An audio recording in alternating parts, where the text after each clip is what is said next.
Bima dan Elena, pernikahan kontrak. Bab 4. Hari ini hari Jumat. Elena mengambil cuti untuk mengunjungi Elio di rumah sakit. Dengan langkah yang ceria, Elena menyapa para suster yang ditemuinya di sepanjang lorong menuju ke kamar rawat Elio. Sudah 4 tahun, El selalu menginjakkan kakinya di rumah sakit ini. Semenjak Elio dinyatakan koma dan belum ada tanda-tanda akan terbangun sampai sekarang. Kadang Elena berpikir, jika tabungan peninggalan orang tuanya habis, apakah dia masih mampu membiayai perawatan Elio? Elena masuk ke dalam kamar rawat Elio, meletakkan tasnya di meja lalu menarik satu buah kursi ke dekat ranjang tempat Elio terbaring. Selamat pagi, brother. Gimana kabar kamu? Maaf ya, baru bisa jenguk sekarang. Soalnya aku baru mulai kerja lagi. Jadi masih harus banyak belajar di tempat yang baru. Kamu gak kesepian kan? Ada banyak suster cantik kok di sini. Kamu pasti betah dirawat sama mereka. Iya kan? Elena tersenyum kecil sambil mengelap tubuh Elio dengan mulut yang masih betah berceloteh panjang lebar meskipun dia tahu Elio belum tentu mendengarnya. Oh iya Elio, tadi aku beli roti kesukaan kamu loh. Cuma aku makan sendiri sih, soalnya kamu gak bangun-bangun. Emangnya enak ya tidur terus? Badan kamu gak pegel apa? Elena segera meletakkan kembali handuk basah dan baskop kecil ke dalam kamar mandi saat Elena selesai membersihkan badan Elio. Loh, El, udah lama? Suara dokter Nathan terdengar dari arah pintu. Gak juga kok dok, ini habis lap badannya Elio, jawab Elena tersenyum.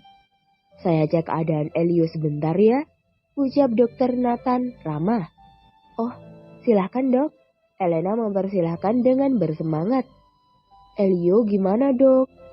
Tanya Elena saat dokter Nathan meletakkan kembali stetoskop miliknya ke dalam saku jas putihnya. Kondisinya stabil, gak ada yang perlu kamu khawatirkan, jawab dokter Nathan. Tapi kenapa Elio gak bangun-bangun dok? Elio sedang berada dalam tahap persisten vegetatif, yang artinya semua fungsi tubuh sudah normal, tapi dia masih belum sadar karena fungsi otak yang masih sangat rendah. Tapi, tetap berdoa El, mudah-mudahan Elio bisa sadar secepatnya ya. Dokter Nathan menepuk bahu Elena pelan. Sebelum dokter senior berusia 55 tahun itu permisi keluar. Saya cek kondisi pasien yang lain ya El? Iya dok, terima kasih banyak. Sahut Elena. Elena kembali duduk di samping Elio. Dia mengelus tangan adik kembarnya sambil sesekali menghapus air mata yang perlahan terjatuh. Elio, sampai kapan kamu kayak gini? Please, bangun buat aku. Aku gak tahu harus hidup kayak gimana kalau kamu juga ninggalin aku kayak papa dan mama. Elena benar-benar frustasi. Entah sampai kapan dia harus menunggu Elio yang tak kunjung sadar dari komanya. Kadang-kadang Elena terbangun tengah malam jika mimpi buruk yang sama selalu datang menghantuinya. Ya, mimpi buruk tentang Elio yang akhirnya menyerah dan memilih pergi meninggalkan Elena untuk selamanya. Biasanya setelah bermimpi buruk seperti itu, El akan segera menuju ke rumah sakit tak peduli jam berapapun itu. Asal bisa memastikan Elio masih bernafas di rumah sakit. Elena tak pernah merasa letih. Baginya, nafas Elio adalah segalanya untuk Elena. Jam menunjukkan pukul 12:30 siang. Perut Elena mulai keroncongan saat dia sadar bahwa dia sudah menghabiskan waktu 2 jam menggambar sketsa pakaian santai di kamar rawat Elio. Dengan cepat, El meraih tasnya lalu bergegas ke restoran siap saji tepat di depan rumah sakit.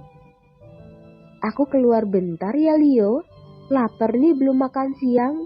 Kamu baik-baik ya, bentar aja kok, pamit Elena. Setelah antri dan membayar menu yang diinginkannya, El kemudian membawa makanannya ke salah satu meja yang berdekatan dengan pinggir jalan. Dia melahap ayam goreng dan iced tea bubble miliknya dengan nikmat. Tidak ada kenikmatan dunia yang jauh lebih nyata dari kulit tepung ayam goreng yang sengaja dimakannya belakangan. Dia melahap kulit ayam goreng terakhir dengan senyum sumringah. Ini baru surga dunia, batin Elena. Dia mengusap perut kenyangnya sambil meminum iced tea bubble-nya yang masih tersisa banyak. Percayakah kalian bahwa selalu ada tenang sebelum badai? Jika tidak, sebaiknya sekarang kalian harus percaya. Baru saja Elena mensyukuri nikmat surga dunia dalam wujud ayam goreng tepung. Kini Elena harus siap bertempur dengan neraka saat ini. Yaps. Bima Dirgantara baru saja muncul di hadapan Elena bersama beberapa rekannya yang El yakini mungkin sahabat atau kolega bisnisnya. Mereka berempat memasuki restoran dengan aura yang memancar ke segala penjuru ruangan.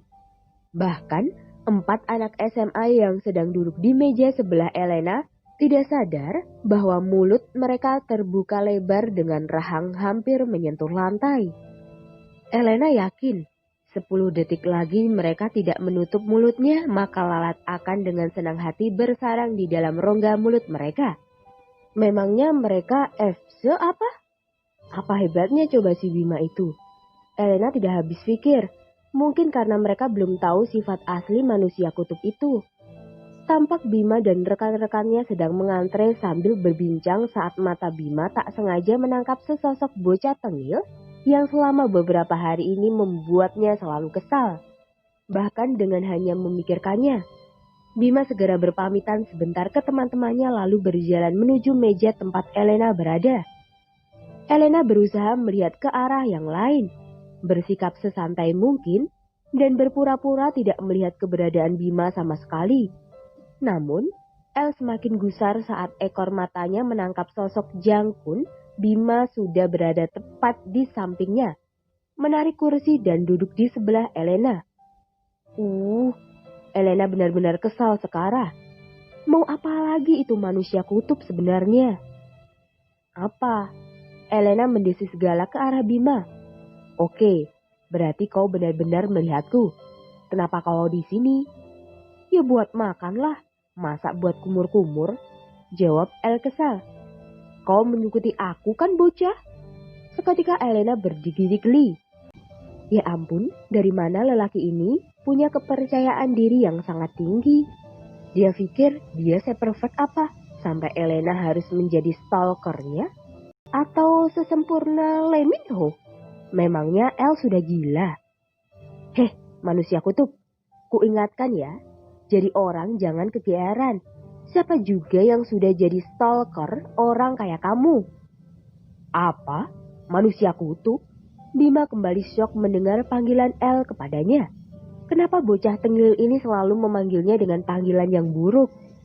Ya iyalah, manusia kutub. Orang kayak kamu itu harusnya tinggal di kutub utara, berteman sama beruang. Jangan di sini, gak cocok sama kepribadian kamu yang primitif. Bima tertawa gusar. Sesekali dia menyisir rambutnya dengan tangan lalu menatap Elena dengan wajah kesal. Astaga, apa bocah ini benar-benar tidak takut padanya? Bima berdecak kesal sambil berpikir bahwa mendatangi bocah tengil ini adalah kesalahan. Teman-teman Bima yang melihat pertengkaran kecil Bima dengan seorang gadis yang hanya setinggi dada Bima segera mendekat penasaran. Bim, kenapa? Kok ribut sama cewek? Mantan lo lagi ya? Andra, sepupu Bima segera melerai Bima dan Elena. Amit-amit punya mantan kayak dia. Selera gue hancur kali kalau gue sama bocah tengil buruk rupa macam dia. Bima segera menyangkal dan melempar hinaan pada El. Anda pikir saya sudi jadi pacar om-om kayak bapak? Ngaca dong pak, bapak juga gak pantas buat saya. Udah tua, bangkotan, sok cakep lagi. Elena balas menghina Bima. Andra dan teman-teman yang lainnya tak bisa menahan tawa mereka. Ketiganya terbahak mendengar ucapan yang keluar dari mulut Elena. Bagi mereka, ini pemandangan langka. Belum ada sejarahnya, ada wanita yang berani melawan seorang Bima Dirgantara. Apalagi wanita itu hanya seorang gadis mungil yang usianya masih terbilang muda. Dan lihatlah sekarang, Bima Dirgantara, miliuner muda yang namanya sedang menjadi trending topik di berbagai negara, bisa kalah telak bahkan tak berkutik sedikit pun. Bim, lo dibilang om-om? Astaga, itu lucu banget. Sumpah, Rudy berucap sambil menahan perutnya yang sakit karena tertawa terlalu kencang. Kalian bisa diem gak? Bima mendesis dengan nada yang mencekam, membuat ketiga lelaki tampan itu membekap mulut masing-masing.